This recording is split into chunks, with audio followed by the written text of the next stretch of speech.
याद नहीं पड़ता कि आईएसआई के किसी सरबराह को बराह रास्त मीडिया के सामने आकर अपना मौक़िफ़ पेश करने की ज़रूरत महसूस हुई हो।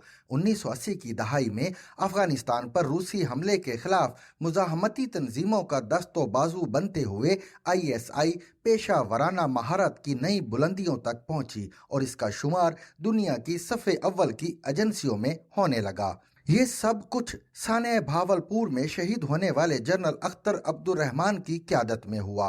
दाखिली सियासी और खारजी अवामल के शदीद दबाव के बावजूद जनरल अख्तर आखिरी लम्हे तक मीडिया से दूर रहे, जहां अफगानिस्तान में उनके और आईएसआई के किरदार की तमाम तफसीलात साने भावलपुर के बाद मंजर आम पर आईं। जनरल नदीम अंजुम ने भी अपने पेशरो से कतई नज़र मीडिया से गुरेज की इसी रिवायत को पसंद किया। 27 अक्टूबर को यकायक उनकी रूनुमाई उचंबे की बात थी। उन्हें खुद भी इसका अंदाज़ा था, लिहाजा इब्तिदा में ही कह दिया कि ज़ाती तस्वीर और तशहीर पर मेरी पॉलिसी वाज़ेह है। आज मैं अपनी ज़ात के लिए नहीं, अपने इदारे के लिए आया हूँ। जनरल की दलील बजा थी। बिलाशुबा झूठ के तोड़ मार और बहतान के अंबार के बाद रिवायत की खो से निकलना नागुज़ीर हो गया था। फौज इमरान खान की तरफ से बरहना करख्त बेढब और जहरनाक तनकीद की जद में थी। ये तनकीद नहीं, खुली तौहीन, तज़हीक और दुश्नाम तुराजी थी। नाम ले लेकर और नाम दे देकर जहर में बुझे ऐसे तीर बरसाए गए कि सारी हदें पामाल हो गईं। यहाँ तक कि आर्मी चीफ की तकर्री के निहायत हसास मौजू को भी मताए कूचाओ बाजार बना दिया।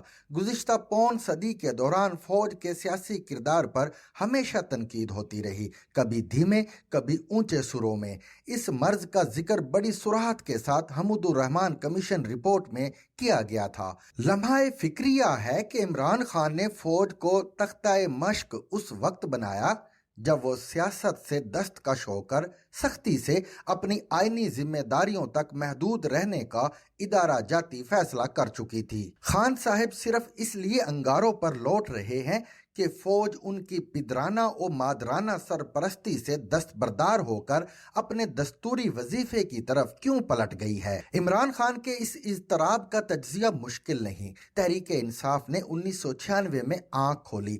अगले बरस 1997 के इंतखाबात में कोई नशिस्त उसके हिस्से में ना आई। खुद इमरान खान 8 नशिस्तों से हार गए। इंतखाबी रास्ता उन्हें मुश्किल लगा। जल्द ही अक्टूबर 1999 में मार्शल का नाकूस बजा। बुलंदोबांग दावों के साथ वजूद में आने वाली एक नौजायदा जमात के पुरअज़म कायद की हैसियत से इमरान खान के सामने दो रास्ते थे। पहला ये कि वो माजी की मुताफ़न रिवायात से हटकर आईन और जमहूरियत की पासबानी के लिए सरे मक्तल आएं और पूरी तवानाई के साथ वो कुछ कहें जो आज 23 बरस बाद वो नारवा तौर पर कह रहे हैं। दूसरा रास्ता ये कि वो आईन, जमहूरियत, अवामी हाकमियत और तब्दीली के नारों को गैर मुस्तअमिल बल्ले की तरह कबाड़ खाने में फेंक कर आइन शिकन डिक्टेटर की उंगली थामे अपनी मंजिल मुराद की तरफ सफर का आगाज करें। तब खान साहब ने आइन शिकन को जानवर कहा, ना मीर जाफिर, ना मीर सादिक, ना कुछ और।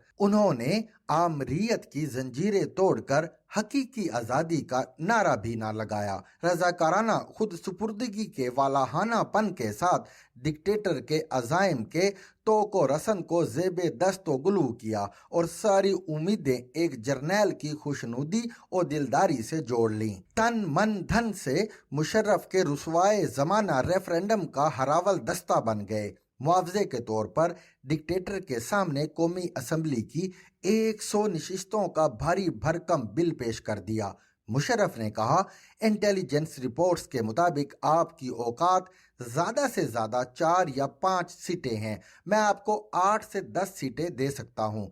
खान साहब के शीशे दिल पर बॉल आ गया।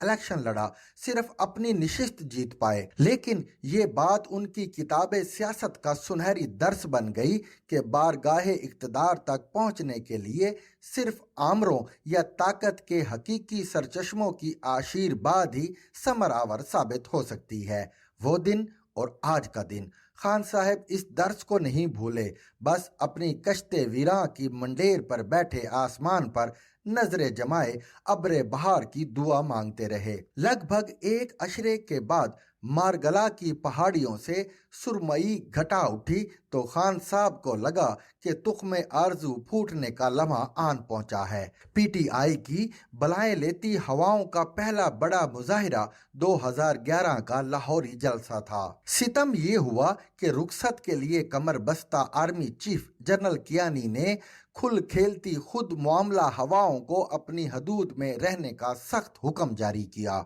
मारगला से उठने वाली घंघोर घटाएं बिन बरसें अपने ठिकानों को पलट गईं। जनरल कियानी के रुखसत होते ही इंसाफ परवर हवाओं और घटाओं ने एक बार फिर क्यामत खेज अंगड़ाई ली। ये तोबा शिकन अंगड़ाई नवाज शरीफ की नाअहली, आरटीएस की नागहानी मौत और उस वक्त के DGISPR जनरल आसिफ गफूर के इस ट्वीट पर टूटी, वतइज्जु मन तशा वतजिल्लु मन तशा। इमरान खान वजीर आजम बन गए। हवाओं और घटाओं की सरशारी जारी रही। वो खान साहब की किश्ते वैरां को आबे जर से सेंचती, अपने लहू में गुंदी खाद डालती और अपोजिशन को कीड़े मकोड़े समझकर मुसलसल करम कुश अद्वियात छिड़कती रहीं। 4.25 बरस बाद पता चला कि इस कश्ते वीरां से सिर्फ खंजर नुमा कांटे ही उग सकते हैं। शिकस्ता दिल हवाओं और घटाओं ने बिस्तर समेटा और अपनी गुफाओं में बुक्कल मारकर बैठ गईं। मुसल्लह अफवाज ने अहद किया कि आइंदा वो अपनी मुकद्दस वर्दी को सियासी आलाइशों से पाक रखेगी। यकायक खान साहब लको दक दश्ते बे अमा की जलती बलती धूप में तन्हा रह गए।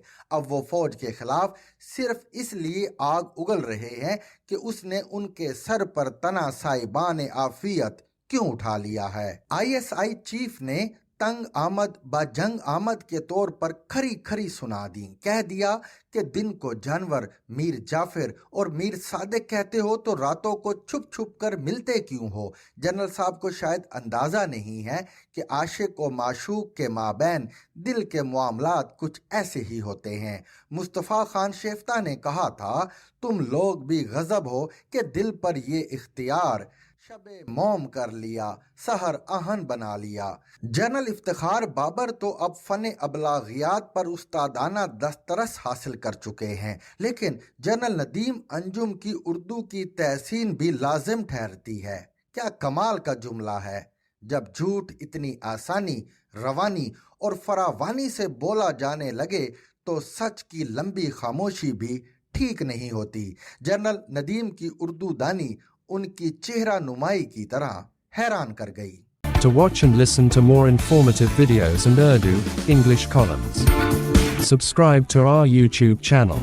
Zigzag News explores literature.